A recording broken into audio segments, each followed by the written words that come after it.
너희가 내 이름으로 무엇이든지 구하면 내가 다 시행하리라. 주의 말씀을 따라 오늘 이 밤도 하나님 앞에 겸손함과 믿음으로 무릎 꿇고 기도하는 밤이 되고자 합니다. 주의 이름으로 무엇이든지 구하면 내가 다 시행하리라 말씀하신 것처럼 하나님, 오늘 밤 저희가 주의 이름으로 기도하고 구하는 모든 것들이 하나님 응답하시는 밤 되게 하여 주시고, 하나님이 나의 기도를 들으시고 응답하셨노라 기뻐하며 하나님을 찬양하는 저희가 되게 하여 주옵소서. 지금 한국이 어려움에 처해 있습니다. 메르스에 대한 전염병 공포로 인해서 많은 사람들이 두려워합니다. 그럴지라도 하나님이 우리에게 약속하신 것을 기억합니다. 애굽의 모든 질병을 하나도 너희에게 내리지 않게 하리라. 하나님, 그 약속대로 주의 백성을 보호하시고 하나님을 경외하는 사람들을 하나님 지켜주시고, 우리가 여러 가지 이유로 이런 어려움에 처한 분들이 계시다면 하나님 찾아가셔서 회복하시고 치유하시고 또 건강한 모습으로 하나님을 예배할 수 있는 주의 백성 되게 도와 주옵소서. 성령을 의지합니다. 이 밤에 우리를 마음을 채우시고 이곳에 임재하여 주시고 우리의 기도에 하나님이 응답하여 주옵소서. 예수님의 이름으로 간절히 기도하옵나이다. 아멘. 많이 안 오실 줄 알았는데 많이 오셨네요. 올려줄래요? 옆에 계신 분하고 인사하겠습니다.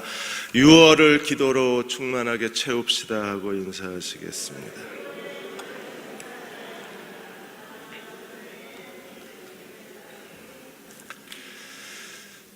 기도해 주러 오셔서 감사하고요. 걱정하시는 분들이 많은데 그냥 저희는 예배 기도를 계속 하기로 했습니다. 원하시는 분들은 같이 오셔서 예배하고 기도하시고요. 대신에 일찍 끝내드리도록 하겠습니다. 마태복음 6장 두 번째 말씀입니다. 마태복음 6장 19절에서 21절 말씀. 마태복음 6장 19절에서 21절 말씀. 같이 한 목소리로 같이 읽겠습니다. 너희를 위하여 보물을 땅에 쌓아두지 말라. 거기는 좀과 동록이 해하며 도둑이 구멍을 뚫고 도둑질하느니라. 오직 너희를 위하여 보물을 하늘에 쌓아두라. 거기는 좀이나 동록이 해하지 못하며 도둑이 구멍을 뚫지도 못하고 도둑질도 못하느니라. 내 보물이 있는 그곳에 내 마음도 있느니라. 아멘. 사우디아라비아가 이 메르스 원산지입니다. 그래서 지난 몇 년 동안에 2012년 9월부터 지금까지 그 메르스 확진 환자가 사우디아라비아에 1,016명이에요. 그래서 이번에 사우디아라비아 보건부에 이 메르스 통제 업무를 담당했던 보건부 차관 압둘라 빈 사이드 이분하고 연합신문이 인터뷰를 했습니다. 세 가지를 당부하셨어요. 첫째는 의심자부터 철저하게 관리를 해라. 확진된 다음에 관리하면 늦으니까 의심자부터 철저하게 관리를 해라. 발열이 나고 메시껍고 기침을 하면 관리를 시작해라. 철저하게 관리하라고 얘기를 하고, 두 번째는 성숙한 시민의식이 제일 중요하다 그랬어요. 자기가 자기를 보호할 줄 알아야지, 이게 정부에게 자기를 위탁하고 시민들이 상식 없이 행동하면 이건 통제가 안 된다 그랬어요. 그래서 메르스가 아무리 치사율이 높아도 손만 잘 씻고 마스크 하고 다니고 면역력만 좀 잘 돌보면 그렇게 위험한 질병이 아니기 때문에 제일 중요한 게, 이게 더 확산되지 않으려면 성숙한 시민의식, 시민의 그런 공공질서의식, 위생의식이 중요하다고 하고, 세 번째가 병원을 잡아라 그랬어요. 대부분이 병원에서 전염이 되기 때문에 병원의 방역을 철저하게 하라고 얘기를 했습니다. 우리가 지금까지 이게 2주 동안에 온갖 루머가 도는 거예요. 콧구멍에다 바세린을 바르면 열심히 또 퍼다 날라요. 그래서 어떤 사람은 흔들했대요. 야, 진짜 바세린 사러 가야 되는 거 아니야? 이렇게. 그럴듯하잖아요. 바세린을 바르면 감염이 안 된다 그러니까. 좀 성숙할 필요가 있습니다. 손만 잘 씻고 우리가 기침 함부로 하지 않고 기침할 때 반드시 기침을 참거나, 지난번에 가르쳐드렸죠. 대응 기침법. 그렇게 기침하면 별 문제가 없으실 거예요. 그리고 만일에 증상이 나타나면 즉시로 보건소에 가서 신고하고 스스로 자기를 격리하면 그렇게 어려운 일도 아니라고 얘기를 했습니다. 마태복음 5장과 6장을 공부하면서 그리스도인이 구원받았다는 게 이게 속일 수 있는 게 아니구나 하는 생각이 들었어요. 자기 입으로 나는 구원받은 사람입니다라고 얘기할 수 있을지 몰라도 구원받은 사람의 증거가 나타나야 되는 거예요.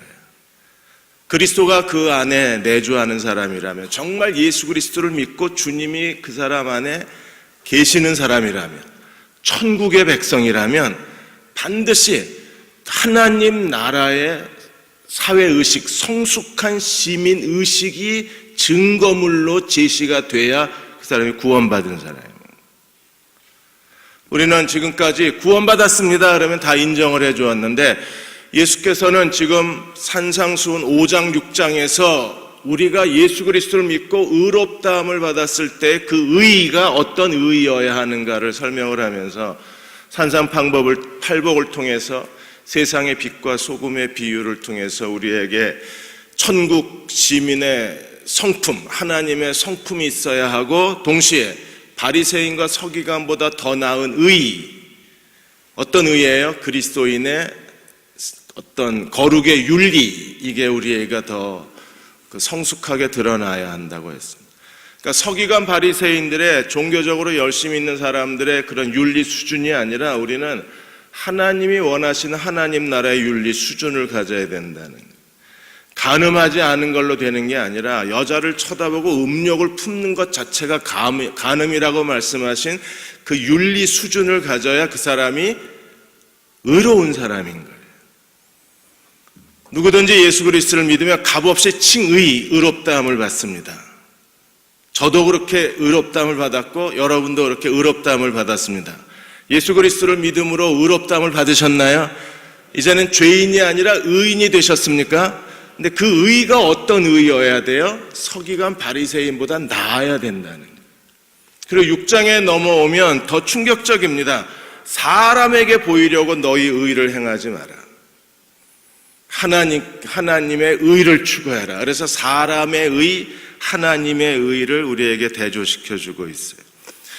그래서 6장에 세 가지, 6장 1절에서 18절까지 세 가지 사람에게 보이려고 의를 행하지 말라. 외식적 의, 보여주려는 의, 사람들에게 인정받으려고 하는 의의 행동들. 그래서 세 가지를 주님이 비교해 주셨죠. 구제, 기도, 금식에 대해서 말씀을 하신 거예요. 우리가 사람에게 보여주려고 하는 의는 이미 사람에게 보여줌으로 칭찬과 그리고 사람들의 인정을 받았으면 사람에게 칭찬받은 걸로 계산이 끝났다 그랬어요. 하나님은 어떤 분이십니까? 은밀하신 하나님이에요. 그래서 은밀하신 하나님이 은밀하게 갚으시기 때문에 우리의 모든 의의 행동, 하나님을 섬기는 이 섬김의 삶 안에서 이루어지는 구제와 기도와 금식의 영역에 있어서 은밀하게 하나님을 섬기는 법을 배워야 그게 하나님이 기뻐하시는 의라는 거예요. 의도 두 가지가 있는 거예요. 사람들에게 보여주는 의가 있고 그리고 하나님께 보여드리는 의가 있다는 겁니다. 우리는 사람들 앞에 자기가 영적으로 성숙한 사람이고 의로운 사람이고 그리고 하나님이 쓰시는 사람이라는 것을 보여주려고 자기의 의를 가장할 때가 많이 있고 가면 쓰고 행동할 때가 많이 있는데 하나님께서는 아주 차갑게 그건 계산이 끝났다 그러는 거예요. 그러니까 천국에 아무 상급이 없대요. 그래서 우리는 하나님 나라에서 상급을 가져오는 은밀한 하나님이 원하시는 의를 행하는 구제와 기도와 금식의 사람이 될 때 하나님께서 그의 의에 상급을 주신다는 거예요. 그러니까 사람들에게 그런 칭찬받는 그냥 보여주는 의냐, 아니면 외식하는 의냐, 아니면 하나님께 상급을 가져오는 의의 행동이냐, 그건 사람들에게 보여주느냐, 아니면 하나님 앞에 은밀하게 행하느냐, 여기에 있다고 했는 거예요. 그러면 외식하는 의의 사람들에게 제일 어려운 행동이 뭐냐면 그게 용서라는 겁니다.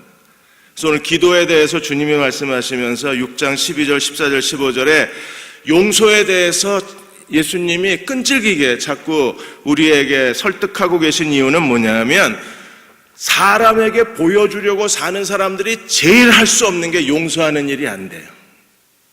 왜? 사람들에게 보여줘야 되니까. 또 사람들에게 보여주려고 하는 이 보여주는 의, 쇼 윈도우의 의의를 행하는 사람들은 용서마저도 쇼맨십이에요. 그게 밀양이라는 영화에서 보여주는 게 용서의 쇼맨십이잖아요. 자기 아들을 죽인 살인범이 교도소에 가서 만났는데 그 살인범이 뭐라 그랬습니까? 자기는 하나님께 용서받았다. 그러자 여자 주인공이, 여배우가 뭐라고 소리를 질러요?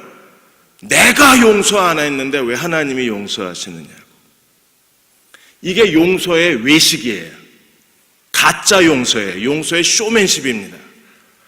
그 사람이 진정으로 하나님께 용서받으려면 살인범이 전도연 앞에 무릎을 꿇고 전도연한테 용서를 구했어야 이게 진정한 용서잖아요. 근데 용서도 하나의 쇼맨십이 돼버리는 거예요. 우리가 사람들에게 자기의 의로움을 보여주고 사람들에게 인정받으려고 그러고 사람들에게 칭찬받기 위해서 하나님을 섬기고 사람들에게 영광을 얻기 위해서 하나님을 섬기는 사람들에게 제일 어려운 일이 사람을 용서하는 일입니다. 이게 잘 안 돼요. 왜냐하면 하나님께 마음의 중심이 있어야 가능한 게 사람에 대한 용서예요. 근데 마음의 중심이 하나님께 없으면 이게 그 사람을 용서하기가 쉽지가 않아요. 보여주려는 용서는 할 수 있어도 중심으로 형제를 용서할 수가 없는 거예요. 그래서 예수님이 용서에 대해서 말씀하시면 뭐라 그랬습니까? 너희가 중심으로 형제를 용서하면 하나님도 너희를 용서하신다 그러십니다.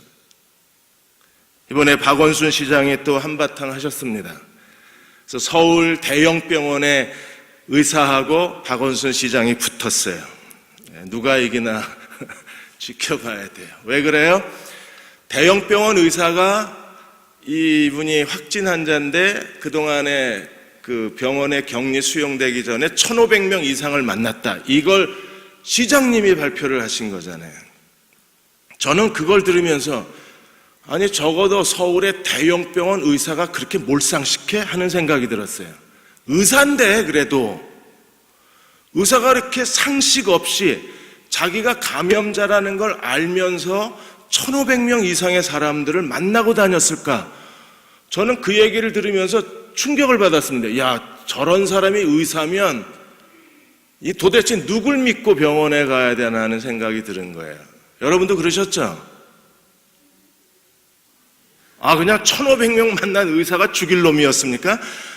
저는 그래도 대형병원 의사가 그 정도 생각 없이 행동을 했을까 조금 의아했어요.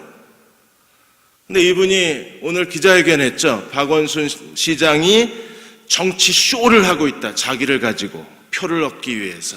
왜? 자기는 실제로 발열이 나고 기침이 나기 증상이 딱 됐을 때에는 5월 31일 날 주일날 오후에 낮잠 자고 그 증상이 나왔을 땐 아무도 안 만나고 유일하게 만난 사람이 아내고 자기는 자기 발로 격리 병원에 들어간 거예요. 그러니까 그 전에 사람을 만나고 진료를 다닌 거는 증상이 나타나기 전에 했다는 거예요. 그렇지, 의사가 그 정도 상식은 있어야죠. 안 믿으시는구나. 저는 의사면 그 정도 상식은 있어야 된다고 생각했는데 뉴스를 보고 반가웠어요. 그렇지, 그래야지. 적어도 증상이 나타나야 전염이 되는 거예요. 증상이 나타나기 전에는 전염이 안 되는 거예요. 그러니까 증상이 나타나자 의사가 자기를 스스로 격리한 거예요. 그 전에. 그리고 무슨 세미나인가 거기는 등록만 해놓고 안 가셨답니다. 근데 그걸 시장님이 발표를 해놓으니까 이게 당황스러운 거예요. 그래서 이 의사가 자기를 무개념, 개념 없는 의사로 만들었다고 분노를 하는데 이미 쏟아진 물이 돼버린 거잖아요. 이번에 그냥 매장당하실 것 같아요. 그리스도인들도 우리가 하나님을 섬기는 데 있어서 뭔가 하나님, 구원받은 하나님의 자녀, 천국 백성이라고 하는 기본적 개념이 우리에게 필요해요. 그리고 그거에 대한 지적 능력이 우리에게 필요한 거예요. 그래서 제임스 에머리 화이트 박사가 그 종교 없음이라는 책에서 오늘 이 시대의 기독교인에게 가장 강력하게 요구한 게 무엇입니까? 기독교 지성이요. 제발 좀 지식과 인격을 가지라는 거예요. 오늘 이 시대의 그리스도인들에게. 그 지식과 인격이 있어야만 사람들이 기독교에 대한 호감을 누리고 기독교로 돌아오지, 그 지식과 인격이 없으면 우리 스스로가 사람들이 들어오는 구원의 문을 닫아버리는 거예요. 오늘 6장은 크게 둘로 나눕니다. 1절에서 18절까지는 기도, 구제, 금식에 대한 신앙 영역, 그리고 19절에서 34절까지는 일상생활 영역. 그래서 신앙 영역에서는 외식, 사람에게 보이려고 쇼하지 마라. 은밀하게 보시는 하나님께 자기 자신을 바쳐라. 여러분, 은밀하게 하나님께 바친다는 건요, 정말 하나님께 대한 구원의 확신, 하나님을 인격적으로 만난 사람들, 십자가의 사랑을 깨달은 사람들만이 하나님 나라의 상급을 바라보고 은밀하게 하나님 앞에 구제와 기도와 금식을 할 수 있지, 하나님이 그 마음의 중심에 없는 사람들은, 그리스도의 십자가를 인격적으로 만나지 못한 사람들은, 오래전에 그리스도에 대한 첫사랑을 잃어버린 사람들은 결국 사람들을 보이려고 의를 행할 수밖에 없는 거예요. 1절에서 18절까지는 나는 사람에게 보이려고 사는 사람인가, 아니면 하나님께 보이려고 사는 사람인가, 사람의 의의를 추구하는 사람인가, 아니면 하나님의 상급의 의의를 추구하는 사람인가, 이 질문을 하고 19절에서 34절까지는 일상생활, 먹고 마시는 이 세상 인생의 생존에 있어서 나는 사람의 의의를 추구하는 사람인가, 하나님의 의의를 추구하는 사람인가. 1절에서 18절까지는 사람과 하나님, 나는 누구에게 보이려고 사나. 19절에서 34절까지는 돈과 하나님, 난 누구를 의지하고 사나. 18절까지는 뭐라 그랬어요? 사람과 하나님, 나는 누구에게 보여주려고 사나. 여러분은 누구에게 보여주려고 사십니까? 하나님이어야죠. 근데 자꾸 우리는요, 어느 사이에 자꾸 사람들이 의식이 되는 거예요. 그리고 19절에서 34절까지는 돈과 하나님, 나는 무엇을 의지하고 사는가, 재물과 하나님에 대해서 설명을 하는 거예요. 천국의 사람들은 이 땅에 살아가는 동안에 세상 사람들, 이방인이 살아가는 것처럼 살아가는 사람이 아니라 우리는 어떤 사람이어야 합니까? 하나님 나라의 의를 추구하는 사람입니다. 그러니까 여전히 의가 주제예요. 5장에서도 서기관과 바리새인의 의보다 더 나아야 된다. 6장에서도 사람에게 의를 행하지 말라. 왜요? 의는 하나님께 대한 거예요. 하나님께 드려야 할 의를 사람에게 보이지 말라. 그리고 하나님 나라와 그 의를 구하는 사람이 되라. 그래서 하나님 나라의 의가 계속 중심 주제가 되는 겁니다. 그래서 19절에서 24절까지 보시면 재물과 하나님의 이 두 주인에 대해서 우리는 어디에 보물을 쌓아두는 사람인가를 질문하고 있습니다. 19절에 너희를 위하여 보물을 땅에 쌓아두지 말라. 거기는 좀과 동록이 해하며 도둑이 구멍을 뚫고 도둑질하느니라. 보물을 땅에 쌓아두면, 고대 사회에서의 보물은 세 가지입니다. 음식, 의복, 그리고 귀금속, 금이나 은이나 보석. 이 세 가지가 고대 사회 사람들에게 보물의 기준에 해당하는 거예요. 그래서 이 세 가지를 땅에 쌓아두지 말라. 거기는 뭐가 있어요? 좀과 동록이 해하고 도둑이 구멍을 뚫고 도둑질한다 그랬어요. 우리는 어떻게 해야 되나요? 오직 너희를 위하여 보물을 하늘에 쌓아두라. 거기는 좀이나 동록이 해하지 못하며 도둑이 구멍을 뚫지 못하고 도둑질도 못하느니라. 지난번에 어떤 할아버지 한 분 얘기해 드렸죠. 그분이 은행빚을 갚기 위해서 열심히 돈을 벌어서 5만 원짜리로 바꿔서 화장실 천정에 검은 봉지에다가 돈을 숨겨놨는데 어느 날 검은 봉지가 사라졌습니다. 수요일날 해드렸잖아요. 그래서 경찰이 와가지고 누가 사람이 침입한 흔적이 없는데 감쪽같이 검은 봉지가 사라진 겁니다. 그래서 경찰이 천정에 프레쉬를 비추고 자세히 들여다보니까 검은 비닐 조각들이 이렇게 떨어져 있더래요. 그래서 저쪽을 쳐다보니까 저쪽에 거물 비닐봉지가 쥐생원이 다 갉아가지고 결국에 쥐가 도둑질을 했는데 다행히 쥐가 다 뜯어먹지 못하고 맛이 없잖아요. 돈 맛이. 맛이 없으니까 조금 뜯어먹은 거는 은행에 가져갔더니 은행이 신권으로 교환해줬다. 그럼 심지어 도둑의 리스트 중에 쥐생원도 들어가는 거예요. 그러니까 너희를 위하여, 계속 강조하는 게 뭐냐, 너희를 위하여, 우리가 자신의 미래를 위해서 삶을 어디다 의탁하느냐에 있는 거예요. 그래서 우리는 보험도 들고 연금도 들고 이제 나이 100세 어떻게 살아야 되나 끊임없이 고민을 하는 것은 너희를 위하여, 우리가 자신의 미래를 위해서 무엇을 준비하고 있느냐, 그 주제에 대해서 지금 말씀하고 있는 거예요. 그래서 우리는요, 자신을 위해서 할 수 있는 최선의 방법이 뭡니까? 보물을 땅에 쌓아두는 겁니다. 그런데 주님은 뭐라고 그러셨어요? 조미슬고 동록, 이것도 하나의 녹의 일종이죠. 동록이 해하고 도둑이 구멍을 뚫고 도적질하느냐. 그럼 우리는 어떻게 해야 합니까? 보물을 하늘에 쌓아두라 그랬어요. 여러분, 땅에 쌓아두는 게 아니라 보물을 하늘에 쌓아두라. 어떻게 해야 보물을 하늘에 쌓아둘 수 있을까요? 천국 은행 계좌 알고 계신 분 계십니까? 천국에도 하나은행 있나요? 지점이? 천국 새마을 금고 있나요? 그럼 천국 은행은 뭐가 있나요? 구자를 알아야 우리가 거기다 적금을 하든지, 거기에 우리가 미래에 대해서 어떤 투자를 하든지, 뭘 예치를 하든지 할 수 있을 때, 천국에 주식은 있을까요? 그럼 보물을 하늘에 쌓아두는 건 어떻게 쌓아두는 겁니까? 한 번도 안 하셨어요, 지금까지? 어떻게 해요? 헌금하고, 또 11조 잘하고, 또 11조 안 빼먹으셨죠? 또 어떻게 하면 보물을 하늘에 쌓아둘 수 있을까요? 나누어주고 베풀어주는 거.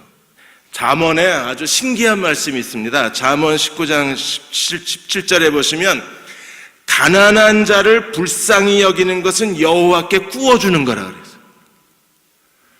여러분, 하나님께 구워드리세요. 하나님께 구워드리면 저는 안 갚을지 모릅니다. 그런데 하나님은요, 우리가 하나님께 구워드리면 하나님은 반드시 그것을 갚아주시거나 아니면 하나님께 구워드린 건 정말 보물을 하늘에 쌓아두는 게 될 거잖아요. 그래서 보물을 하나님께 쌓아두는 사람이 되어 열심히 벌어서 우리는 이 세상에 살아가는 이유는 보물을 땅에 쌓아두는 것이 아니라 보물을 하늘에 쌓아두는 사람이 되어야 하는데, 그렇지 못하는 이유가 어디 있는가? 21절에 내 보물이 있는 그곳에 내 마음이 있다 그랬어요. 그 사람이 어떤 사람인가를 보면 그 사람이 돈을 어디에 쓰나 보면 알아요. 돈 쓰는 걸 보면 그 사람이 마음이 어디에 있는가를 우리가 확인할 수 있는 거잖아요. 하나님께 드리기를 즐거워하는 사람들은 마음이 하나님께 있을 것이고, 이 세상에 사는 동안에 더 좋은 음식을 먹고 더 좋은 옷을 입고 더 좋은 삶을 누리고 더 좋은 문화생활을 즐기고 자기를 위하여, 자기 자신을 즐겁게 하고 자기 자신을 행복하기 위해서 돈을 쓰는 사람들은 땅에 마음이 있는 사람이죠. 그래서 보물이 있는 곳에 내 마음이 있다고 말씀을 하시고, 그리고 22절에 눈은 몸의 등불이니 눈이 성하면 온몸이 밝을 것이요 눈이 나쁘면 온몸이 어두울 것이라. 그러므로 내게 있는 빛이 어두우면 그 어둠이 얼마나 더하겠느냐. 눈이 좋으면 온몸이 밝고 눈이 시력이 떨어지면 온몸이 어둡다고 말하는 거예요. 여기서 눈은 뭘 의미합니까? 영적 시력이 뛰어난 사람이 되어야 되는데, 영적 시력은 뭘 의미해요? 삶의 가치관, 하나님 나라 가치관이 있는 사람들은 온몸이 밝지만 하나님 나라 가치관이 없는 사람들은 온몸이 어두울 수밖에 없어요. 그러면 눈이 밝은 사람, 눈이 어두운 사람, 빛이 밝은 사람, 빛이 어두운 사람, 어떤 사람들을 우리에게 얘기하고 있는가? 26절에 보시면 너희 하늘 아버지께서 기르시나니 너희는 이것들보다 귀하지 아니하냐. 자기 자신에 대한 존재적 가치를 깨달은 사람들입니다. 어떤 존재적 가치요? 하나님께 나는 어떤 사람인가에 대한 것을 깨달은 사람들, 자기의 존재를 인식한 사람들. C.S. 루이스가 오늘 그리스도인들은 영적 건망증에 빠져 있다 그랬어요. 내가 누구인가를 잊어버렸다 그랬어요. 나는 어떤 사람입니까? 오늘 예수님이 우리에게 보여주신 게 뭐예요? 네가 공중의 새보다 얼마나, 그것들보다 얼마나 내가 더 귀하냐 그러셨어요. 너는 귀하다는 거예요. 그런데 하나님 앞에 자기의 존재적 가치를 인식하지 못하고 영적 건망증에 빠져버리고 자기가 어떤 사람인가를 망각해버린 사람들이 자기의 실제적 가치를 느끼지 못하니까 눈이 어두운 거예요. 눈이 어두우니까 하나님께 의지하지 못하고 보물을 하늘에 쌓아두는 사람이 아니라 열심히 보물을 땅에 쌓아두는 사람이 됩니다. 그게 내 미래를 보장해주고 그게 내 노후를 보장해주고 그가 나이 100세가 될 때에도 나를 살게 해줄 거라고 생각해서 우리는 열심히 보물을 하늘에 쌓아두는 거예요. 어느 한순간에 다 날아가 버리는 겁니다. 심지어 매일 폐지를 모으시는 할아버지 할머니들, 그 폐지 모으시는 할아버지 할머니 사기치는 놈들도 있잖아요. 학교 무슨 교감인가 교무주임 사칭해가지고 학교에 있는 많은 그 폐지를 당신한테 독점권을 줄 테니까 돈 10만 원 내놓으라고, 15만 원 내놓으라 그러는 걸 할아버지가 10만 원만 드렸답니다. 그러니까 그 10만 원 가지고 도망쳐서 그렇게 할아버지 할머니 등쳐가지고 몇 천만 원을 뜯어낸 사기꾼도 있어요. 여러분, 그 할아버지 할머니가 안 쓰고 안 먹고 그 하루 폐지, 그 하루 종일 주워봐야 2,000원, 3,000원 버는 겁니다. 그 돈 벌어서 모아놓고 모아놨는데 이 사기꾼이 하루아침에 단 5분 만에 갖고 도망가 버리는. 우리는 돈이 나를 먹여 살려줄 거라고 생각을 하는데 그렇지 못한 겁니다. 보물을 하늘에 쌓아두는 사람들은요, 제일 먼저 해야 될 일이 뭐냐? 보물을 하늘에 쌓아두려면 눈이 좋아야 돼요. 영적 시력이 좋아야 돼요. 그 사람들은 하나님의 사랑이 무엇인가를 체험하고 하나님이 어떻게 나를 사랑하셨는가를 알고 그 사랑이 가슴 속에 살아있는 사람들, 하나님이 나를 사랑하신다는 걸 온 마음으로 느낀 사람들, 그래서 그 하나님의 사랑에 자기를 의지할 수 있는 사람들, 그들이 눈이 열려져서 어떤 일에도 하나님을 의지하고 보물을 하늘에 쌓아두는 사람이 될 수 있는 거예요. 눈이 열려진 사람들은 사는 게 다릅니다. 10대들을 위한 수필 1, 2 쓰신 김원태 씨가 계신데 이분이 10대들을 위한 수필 2에서 어느 한 구역의 부부 구역에 대한 얘기를 해요. 7가정이 부부가 매주 모이는데 이분들의 교회에다 11조하고 그 다음에 구역 11조를 따로 합니다. 그러니까 10의 2를 드리는 거예요. 그래서 그 돈을 매달 모아가지고 강원도에 있는 농촌교회 목사님한테 후원하고 나머지는 계속 모았다가 정말 도움이 필요한 어떤 사람들이 있으면 이분들이 자기네들이 모아놓은 돈을 그분한테 드리고 돈이 모자르면 다시 헌금을 해서 항상 가난한 사람을 돕는 거예요. 그래서 김원태 씨가 이 7부부가 10의 2조를 하고 그리고 돈을 어디에 쓸 줄 아는 지혜로운 사람이라는 글을 그 칼럼에 쓴 겁니다. 사는 게 지혜롭잖아요. 자기네들이 외식 한 번 안 하고 커피 몇 잔 안 마시면 얼마든지 할 수 있대요. 그런 정신을 갖고 사는 사람들은 삶에 지혜가 있는 겁니다. 무엇을 위해서 살아야 되는가 아는 사람들은 그 안에 하나님의 사랑이 흘러넘치는 사람들. 하나님의 사랑이 출렁출렁거려요. 한 몇 발짝 걸으면 하나님의 사랑이 출렁거려서 바닥에 흘러내리는 사람들, 그런 사람들만이 살아갈 수 있는 삶의 가치관이 보물을 하늘에 쌓아두는 거예요. 그래서 6장 24절에 이렇게 말씀하셨습니다. 한 사람이 두 주인을 섬기지 못할 것이니 혹 이를 미워하고 저를 사랑하거나 이를 중히 여기고 저를 경히 여김이라. 너희가 하나님과 재물을 겸하여 섬길 수 없느니라. 절대 불가능한 게 돈과 하나님을 같이 잡고 살겠다는 것. 누가 그랬어요? 아나니아 삽비라. 하나님께 절반만 드리고 다반치 척했습니다. 왜요? 돈도 아깝고 하나님도 섬기고 싶고, 그래서 하나님과 재물을 동시에 만족시켜주는 방법이 절반 드리고 다반치 척한 것. 이게 마태복음 6장을 송두리째, 6장의 모든 교훈을 송두리째 모델화된 게 아나니아 삽비라잖아요. 외식의 죄를 짓고 사람에게 보이려고 헌금을 하고, 그런데 다 드리긴 아까워서 절반만 드리고, 이게 마태복음 6장에 아나니아 삽비라가 보여준 그 모습이 그대로 6장의 가르침하고 일치가 되는 거예요. 아간도 마찬가지입니다. 하나님께서 다 바치라고 그랬는데 그거 금과 은 달란트와 의복을 숨겨 놓았다가 결국 이스라엘을 무능하게 만들고 하나님이 이스라엘을 떠나버리게 만드는 결정적 실수를 한 게 아간의 그 탐욕 때문에 그렇죠. 내가 보고 탐내어 숨겼나이다.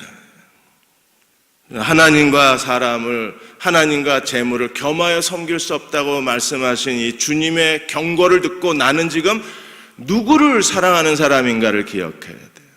왜냐하면 하나를 사랑하면 하나를 증오하게 돼 있고, 하나를 중요하게 여기면 하나를 무시하게 돼 있기 때문에 그렇습니다. 이번에 중국의 장수성에서 자식 3명을 다 팔아버려서 그 아이들을 하는 그 아동 밀매업자들이 있답니다. 아동 밀매업자들한테 3남매를 다 팔았어요. 첫째 아이는 35,000 위안, 한 600만 원에 팔은 겁니다. 둘째 아이는 태어난 지 4일 만에 45,000 위안, 그 다음에 2011년에 딸을 하나 더 낳았는데 이 아이는 3만 위안, 이래서 11만 위안에 애를 팔아먹고 이 11만 위안을 가지고 2층 집을 짓고 행복하게 사시다가 걸렸어요. 자식을 돈 받고 돈으로 팔아먹을 수 있는 아버지. 이게 재물의 노예가 된 인간의 실상이잖아요. 아나니아 삽비라도 돈의 노예가 된 거고, 아간도 이 탐욕의 노예가 된 거고. 누가 이런 재물의 욕심에서 벗어나서 보물을 땅에 쌓아두지 않고 하늘에 쌓아두는 사람이 되려면 눈이 밝아져야 되는데, 우리가 잃어버린 하나님의 첫사랑을 다시 되찾아야 되는 이유가 여기 있어요. 하나님의 사랑이 이 밤에 다시 우리 가운데 흘러넘치는 종들이 되시기를 축원합니다. 하나님 사랑이 흘러넘치니까 바나바 같은 사람은 어떻게 했습니까? 재산을 다 팔아 토지를 다 정리하고 그걸 어디다 갖다 바쳤어요? 사도들 발 앞에 갖다 줬잖아요. 그래서 바나바로 인해서 초대교회가 고아와 과부를 돌볼 수 있는 사회적 책임을 다하는 공동체가 될 수 있었던 것은 그 뒤에 바나바 같은 사람이 있어서 그런 거예요. 바나바는 어떻게 그게 가능합니까? 하나님의 사랑이 채워졌기 때문에 그런 거예요. 두 번째로 25절에서 34절까지 보시면 염려에 대해서 우리에게 경고하고 있는 거예요. 25절, 그러므로 내가 너에게 이르노니 목숨을 위하여 무엇을 먹을까 무엇을 마실까, 몸을 위하여, 목숨을 위하여 먹을까 마실까, 몸을 위하여 무엇을 입을까 염려하지 말라. 목숨이 음식보다 중하지 아니하며 몸이 의복보다 중하지 아니하냐. 무엇이 더 중요한가를 우리가 잃어버리는 거예요. 그래서 우리는 끊임없이 염려합니다.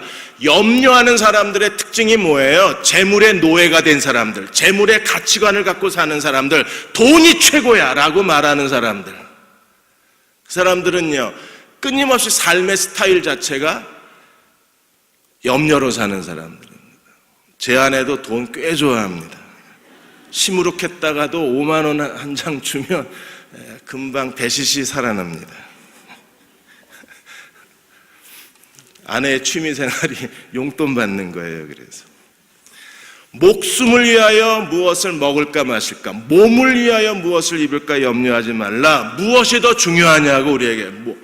목숨이 먹는 것보다 중하지 아니하냐, 몸이 의복보다 중하지 아니하냐, 무엇이 더 중요하냐를 우리에게 질문하시면서 주님이 제일 먼저 예를 든 게 26절에 공중의 새를 보라.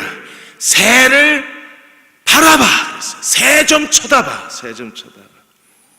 그러자 공중에 나는 새는 뭐라 그랬어요? 심지도 않고 거두지, 얘네들 모내기도 안 합니다. 그 김도 매질 않아요. 비료는 더 주질 않습니다. 그리고 추수도 안 해요. 창고도 없어요. 농협에 가입도 안 했어요. 농협에다. 그랬는데 어떻게 했습니까? 너희 하늘 아버지가 기르시나니 너희는 이것들보다 더 귀하지 아니하냐. 하나님이 공중에 나는 새를 기르신 하나님이시라면 하나님이 우리 목숨을 위해서 하나님께서 우리에게 먹을 거 마실 거 더해 주시는 하나님이심을 우리가 믿어야 합니다. 염려하는 게 아니라 하나님을 신뢰할 수 있어야 돼요. 그냥 가만히 놀고 먹으면 되냐? 아니요, 그건 아닙니다. 열심히 일을 하되 미래를 하나님의 손에 맡기자는 거예요.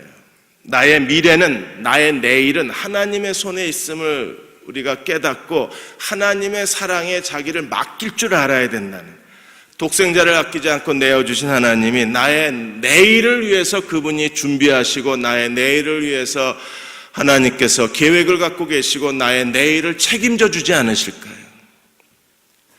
열왕기상 17장에 보시면 사마리아에 3년 기근을 선포하고 나서 하나님이 엘리야를 어떻게 하셨습니까?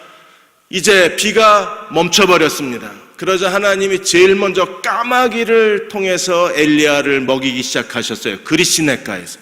언제까지요? 시냇물이 다 마를 때까지.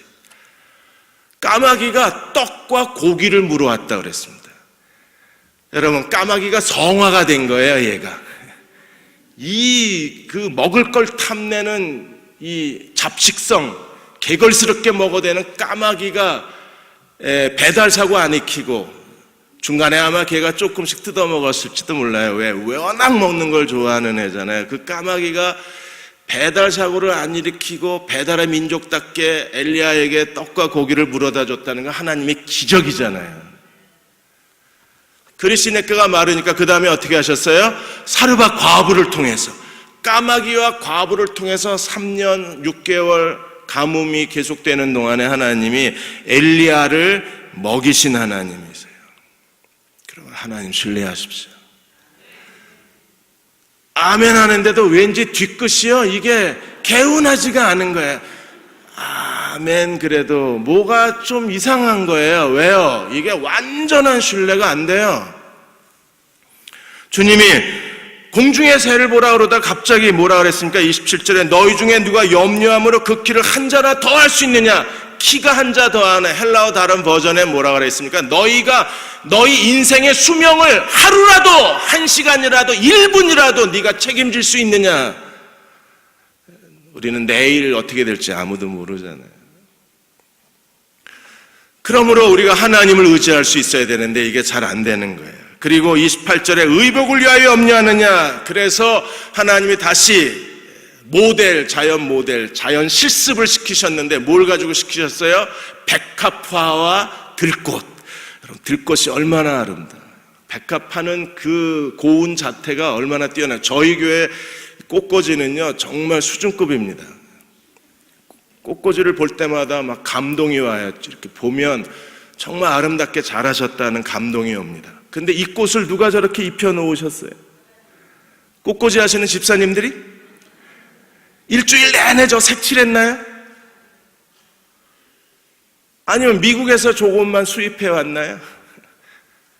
하나님이 저렇게 아름답게 입혀 놓은 걸 잘 배치해서 우리가 예배 드리는데 마음을 다해서 마음을 열고 아름다움으로 예배 드릴 수 있게 도와주신 거잖아요. 이 색깔, 이 디자인, 이 섬세함, 이건 아무도 흉내를 못 내는 거예요. 여러분, 하나님이 얘 이제 일주일이면 죽어요. 얼마 못 가요. 이렇게 지금은 이렇게 생글생글 웃고 있지만 일주일만 지나면 시들어요. 새카맣게 썩기 시작해요. 죽어요. 그냥 아깝잖아요. 저게 일주일이면 죽을 얘네들을 하나님이 저렇게 고운 색깔로 입히셨다는 게 너무 아깝잖아요. 들꽃 같은 경우에는 아무도 봐주는 데 없는데 걔 왜 피어 있는 거예요? 근데 그 들꽃이 너무 아름답잖아요. 그 연보라 흰색 그 노란빛의 그런 들꽃들은 정말 아름답게 빛나고 있잖아요. 누가 다 입히셨어요? 그 하나님이 그렇게 들의 백합화가 어떻게 자라나는가 보라. 수고도 아니하고 길쌈도 아니한다 그랬어요. 얘네가 뭐 해요? 아무것도 안 해요.